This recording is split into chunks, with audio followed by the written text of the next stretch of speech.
Hey, it's Joy. Welcome back to the Crafter Party Weekend. Hasn't this been a blast so far? I am loving everything that everybody's creating, and I love this kit.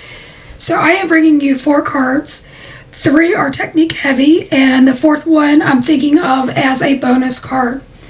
I start out by using Canson XL watercolor paper and the Windy Day stamp set. I am using the smooth side of the Canson XL water paper because we are going to be stamping and embossing. Using the embossing glue ink, I put down a very good coat of the ink onto the Windy Day, and I apply that using my Misty. Make sure that you pre-treat your paper with an anti-static powder tool before stamping. And then I apply fine detail gold embossing powder. And I make sure that my gun is heated pretty well for like 30 to 40 seconds off camera, so that when I come in with the heat, it gives me a nice temperature and I'm not warping my paper. And the reason I bring that up is we are going to be using a lot of water coming up. Now, the second thing that I do is I bring in the leaves, which is the second layer of this Windy Day stamp set. And again, I am coating that stamp really well with the embossing glue. And using the Misty, I stamp that down, and I just make sure that that is lined up kind of where all the branches are. If you happen to stamp that off center a little bit, it doesn't matter, because again, this is a windy day. It's a fall day where the leaves are falling off, right? And again, I come in with that same gold embossing powder. You can use any embossing powder from your stash. I know Maker Forte has a great one, and I highly recommend that one. And again, I am coming in with this embossing gun, and I am making sure to melt this well. One thing you need to remember about applying embossing powder and heat to watercolor paper is the more you heat it, if you overheat it, it'll sink down and you won't get really good stamped images. So make sure you keep the gun moving and you only apply enough heat to melt the powder. Now I am coming in with Maker Forte's Color Hive reinkers in the colors of Red Lycider, Lemon, Yellowstone, and Telephone Box, and I am applying that to an acrylic stamp block. You could go down straight onto your glass mat, but I wanted that to leave the illusion of a block on my cardstock. And the first panel that I'm using is the one that we just embossed on. So what we're going to do with that, not only do we get this vivid, just magical color, but you're also going to have an emboss resist technique. Since we have all of that ink and all of that water that I had sprayed with my distress sprayer, I decided to do 4 more panels, and you'll notice that every generation comes out a little bit different. For the first 3, I just go straight down onto my block and I pat it, and yes, your hands are going to get dirty. If that bothers you, please use a glove. That doesn't bother me. In fact, I will show you my hands here in a minute, I'm sure. For this last panel, I am just doing ink swishing, where I'm kind of tapping my paper so that I get different colors and different textures in my paper. Now, I am now switching to my heated tool, and the reason I am using that is it's a more dispersed heat, and it doesn't get as hot as like my heat gun. I still keep that moving because I want to dry the panel, but I don't necessarily want to melt that embossing powder because I don't want that to sink down into the paper. I am just showing a portion of that, and I dry every single one of my panels. There, I showed you my hands, so that we can move on to our techniques. I love the way that these came out. I am a crafter that flies by the seat of her pants, and I didn't necessarily go into this video thinking that I was going to use 3 out of the 4 panels, but you're going to see that we do.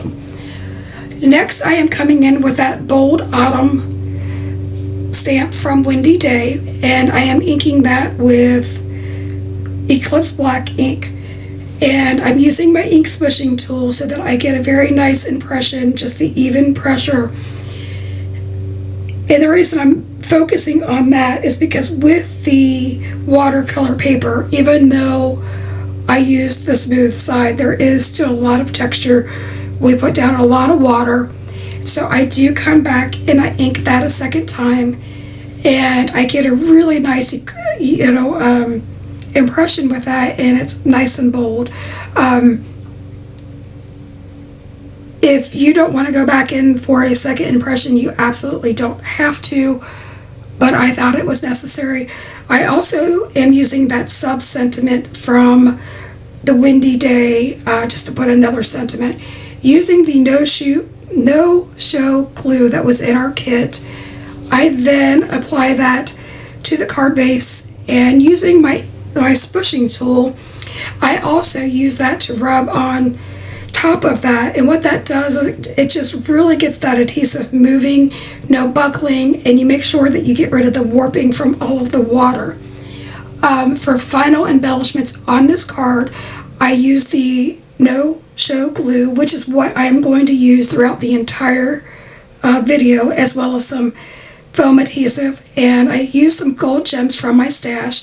You could use sequins, you could use the buttons from your kit.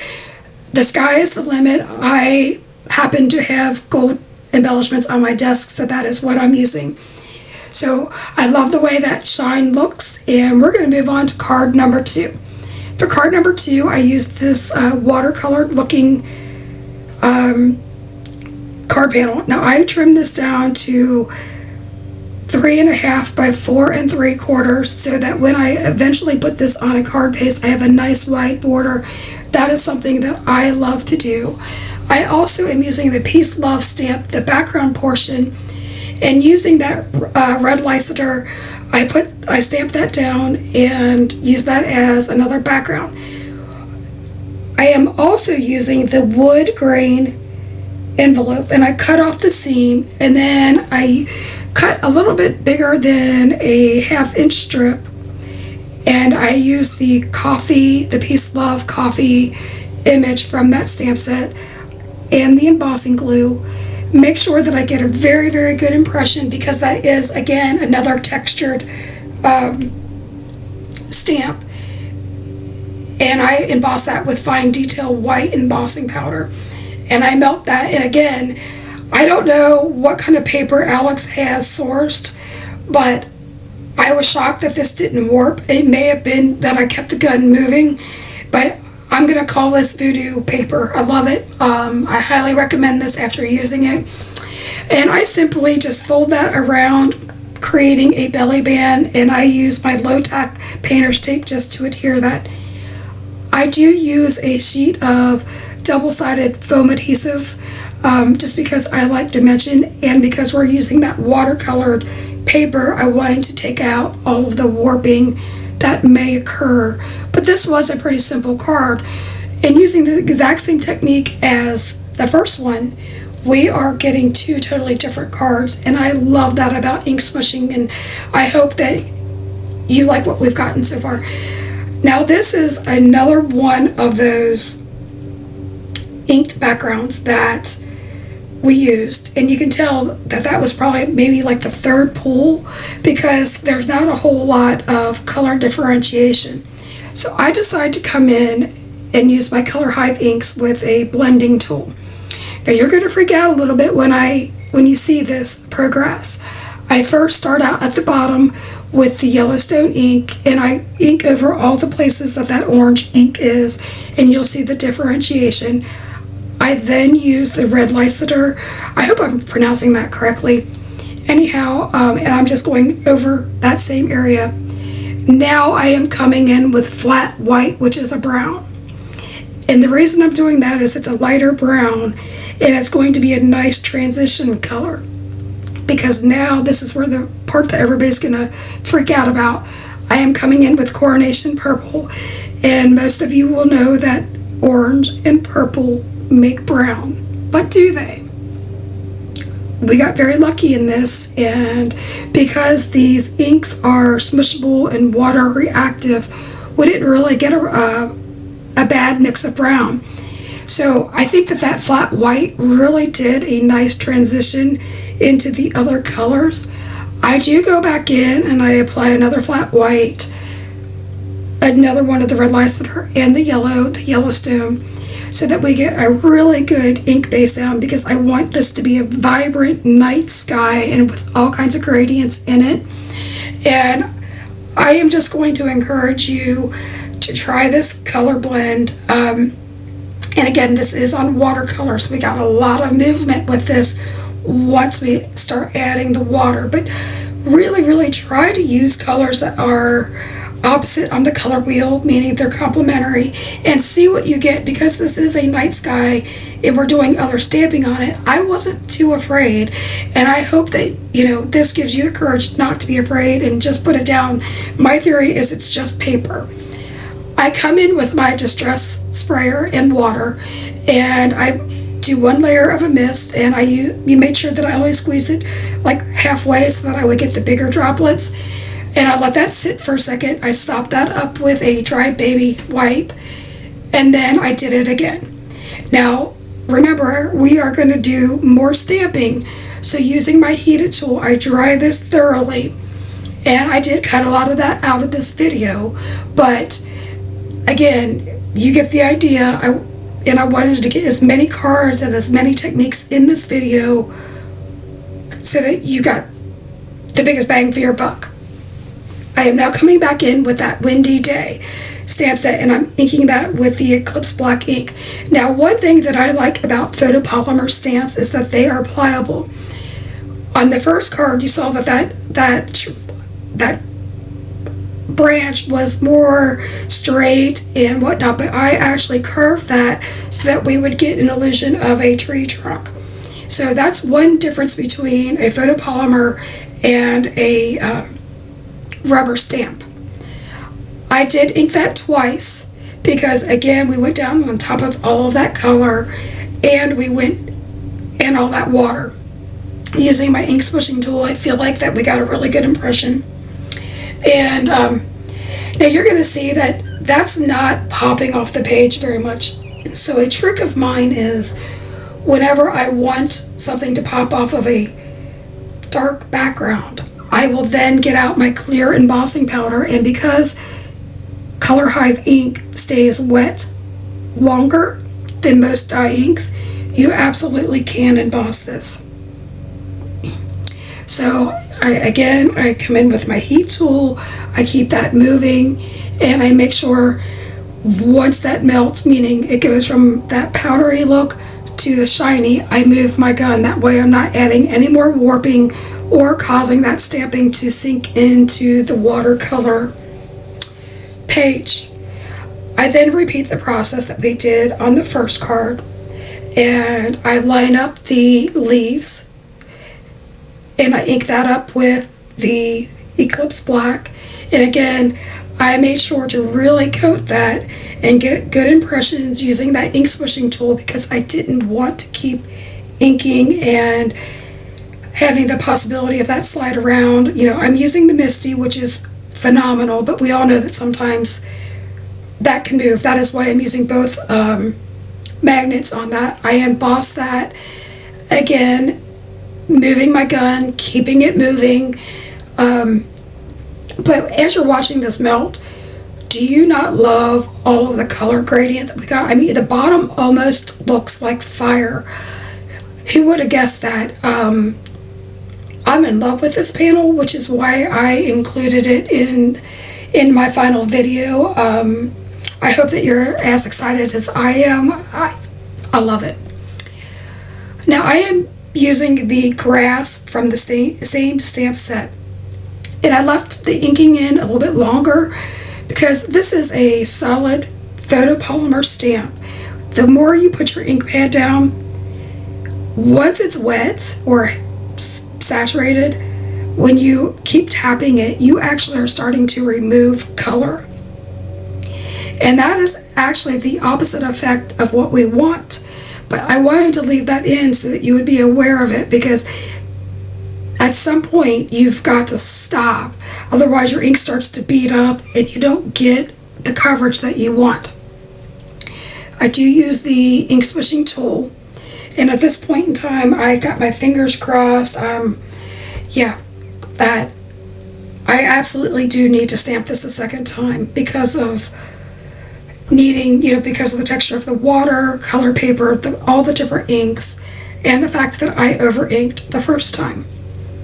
So I was very lucky, as you're going to see, and I got a very good impression. Now you'll see that I have a little bit of the bottom that I didn't line up my stamp well. That's fine, because we are actually going to trim that down. In the meantime, again, I am embossing this. I hope you all love embossing as much as I do. It is probably one of the first techniques that I learned, and I fell in love with it, and 5-6 years later, I could still watch that all day long. And you saw me kind of wiggle my paper. I'm just training my paper to be straight again and not be warped. And then you're going to see that I do trim down this panel, and I take a 1/4 inch off the top and bottom, and then about a 1/2 inch, a 1/4 inch off the right hand side and an 1/8 inch off the top and bottom, just so that we get rid of any over inking. On a piece of white smooth cardstock, I do use a stamp set for the inside of the card, and I trim that that panel down to be 4 by 5 1/4, so that it'll be a nice mat on the inside of the card. And I believe that that was a stamp from the Peace and Love and Coffee stamp set. I then use the no-show glue, and I apply that to the inside of the card. I apologize for my head, but sometimes you've got to get in there to make sure you've got it straight. And I use that ink swishing tool again just to get a very nice adhesion. I come in with white acrylic paint, and the reason I chose the acrylic paint and watered it down was I wanted stars, but if you use acrylic paint, it'll kind of sink in and give depth on this watercolor paper, and it sort of takes on the color that's in the background. Now if we use something like Dr. Paige Martin's watercolor, it'll stay true to color. But I just wanted the stars, and as this dries, again, it will kind of take on the color of the background. I did use my double-sided adhesive again to add this to a Eclipse Black A2 size card base. Now card bases for an A2 size are 4 1/4 by 11, and you score that at 5 if you are interested. Now this is what I am calling my bonus card. I sped up the majority of this because it's a repetitive technique. So I am using the Crackle background, which is the white rubber stamp. When you use a white rubber stamp or any rubber stamp, they already have the cushion built into the back. So you will have to take the pad or the mouse pad out of your MISTI. And when you ink these, they give a very nice crisp impression, usually the very first time, because they're etched deeply. Where like with a photopolymer stamp, if you put too much pressure, you'll actually get them to kind of bulge out, and you'll get a thicker line.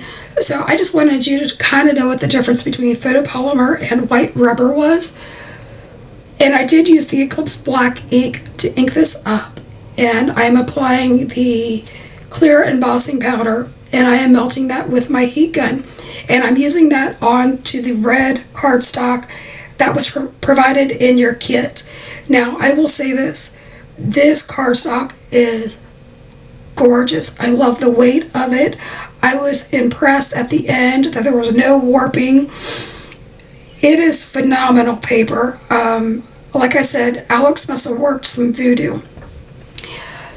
I come back in, and I'm using something called the black ice technique, and that's where you take a black ink pad, in this case it was my Color Hive Eclipse Black, and you rub it along the edges, and in between each coat you apply embossing powder. So I'm not only grunging this up, but I'm putting streaks in, and sometimes it can look like a wood floor. Now you're going to see that I had a huge impression of the Color Hive ink because I kind of dropped it in there. I kept going because I know that one, that this is going to be a background, and two, I don't have to use the whole thing. So I cut this down to be the slimline size. It was 4 by 8.5. That was the page that I started with. Now you're going to notice as I progress with putting down the ink, I don't put it over the entire thing. Like you can see on the screen here that the embossing powder only stuck to certain parts. And the reason I'm doing that is because I want the streaks, I want it to look like old mercury glass that has broken, if that makes sense. Now I am using fine detail. If you used thick embossing powder, you would get a quicker result. You also could kind of bend it and sometimes make it crack. I didn't want that effect. I wanted it to be icy and I wanted the old glass look, and because we're using the crackle background, we already have the illusion of crack, so we didn't need to go into, bending that paper. But as you see, the more that I apply this ink, my accident of dropping the Color Hive ink starts to kind of blend into the background and you don't really notice it. I mean, I notice it because I did it, but I don't think anybody else would. But when we get to the final card, you're going to see that I cut it off. You don't even really notice it, but I really just wanted you to see this technique. I love it. It's fun. It's relatively easy, and I love watching it melt. I then come in with some of the pattern paper from our kit, and I chose the burnt orange colored pumpkin paper as well as the plaid. You could use whatever you like. I liked this, and I choose to fuzzy cut I'm going to call it like a silver, the lightest pumpkin, and I fuzzy cut that. I didn't leave that all in just for the sake of time. I also fuzzy cut the butterfly. I end up not using the butterfly, but this is absolutely your card and you can make it however you want. I also made sure to fuzzy cut 3 of the wheat images because I'm going to use those as layering pieces. So when you make your card, make sure to do that. Now, the key to fuzzy cutting is you hold the paper in your non-dominant hand and you hold the scissors in your dominant hand, which would be my right hand. And you move the paper with the non-dominant hand and you keep your right hand pretty steady. That way you get that nice border and you don't get the jagged lines. Now, if you do get the jagged lines, and I'm not perfect at fuzzy cutting by any means, because if you look at my card really closely, you're going to be like, man, not good. Anyway, I suggest coming in with either a black ink or the flat white. I used the flat white and I inked the edges. And the reason I do that is it takes that jagged part away, like the illusion of it going away, and it kind of melds into the background of the paper. Now, I did leave out that I also used the coffee cup image. So you'll want to fuzzy cut that as well to do the final part of the card. But here I'm showing you that, my edges aren't fabulous, right? And I am moving on to cutting out those wheat images. And again, these do not have to be perfect. You do not have to do a fine line around the stems because the stems aren't even going to be visible on the final card. So do it how you want. Pick the 3 or 4 that you like the most and go with those. Do you see how careful I'm being? And I just didn't have to be. So I hope that you keep that in mind. So tell me, do you love this? Have you learned a lot? I think that this kit is wonderful. I would have loved at this point to have gone on to 5 more cards. I really, really wanted to take our notebook that we received in our kit and make that into a journal. I wanted to use the pattern papers and really just go at it, but I didn't do that because I had already gotten to 4 cards. So I would love to see the rest of your projects. So please, please, please, when you finish your cards and your projects from everybody else, post those on the Crafter Party Facebook page, because we love seeing it. And everybody else that did not participate, they always love to know what's going on so that they can kind of gauge whether they want to sign up next time. And definitely, I think they should. I know that I wish that I had been signed up for these for years. I mean, I know that we haven't been doing it for years, but I love this. I love this group. I love Maker Forte, Hedgehog Hollow, and these kits are absolutely amazing. I saw a lot of comments on Facebook that they could not wait to get into their kits and they couldn't wait to craft. And honestly, when I received this kit in the mail, I felt exactly the same way. Now that's where you saw the coffee cup. On screen, if you want to pause it and you want to screenshot it, these are the measurements for your card, or for your layers. I am using the plaid from the paper pack. I am using the red pearlescent cardstock from the paper pack, excuse me. And using the no-show glue, I am applying the plaid to the red. So those are measured. The red is at 4 3/4 by 6 3/4, and the plaid is at 4 1/4 by 6 1/4. And I just glue that down. I use my smushing tool to get a nice adhesion.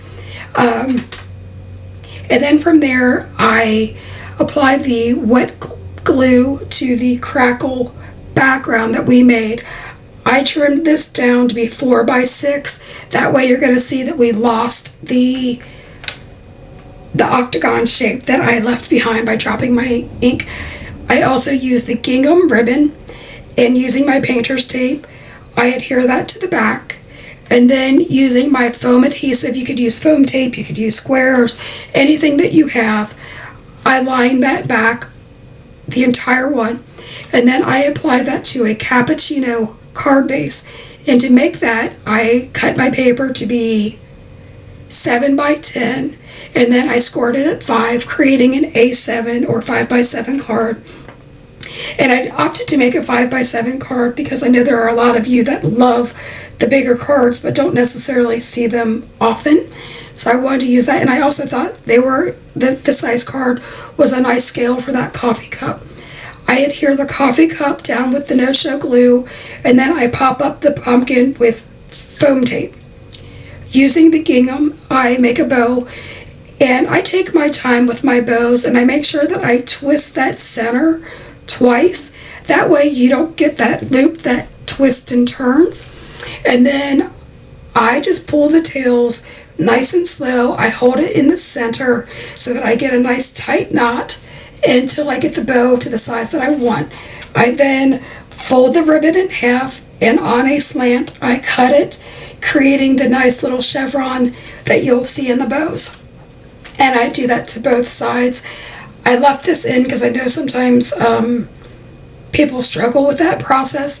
Now I am bringing in my hot glue gun to adhere this.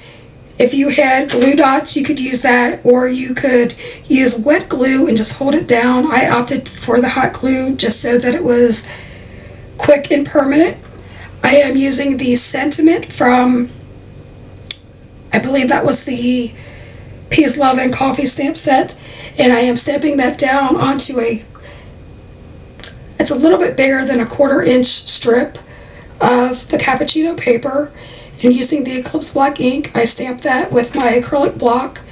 And now I am taking one of my wheat pieces, and using wet glue, I overlap that onto the coffee cup so that we get multi-dimension.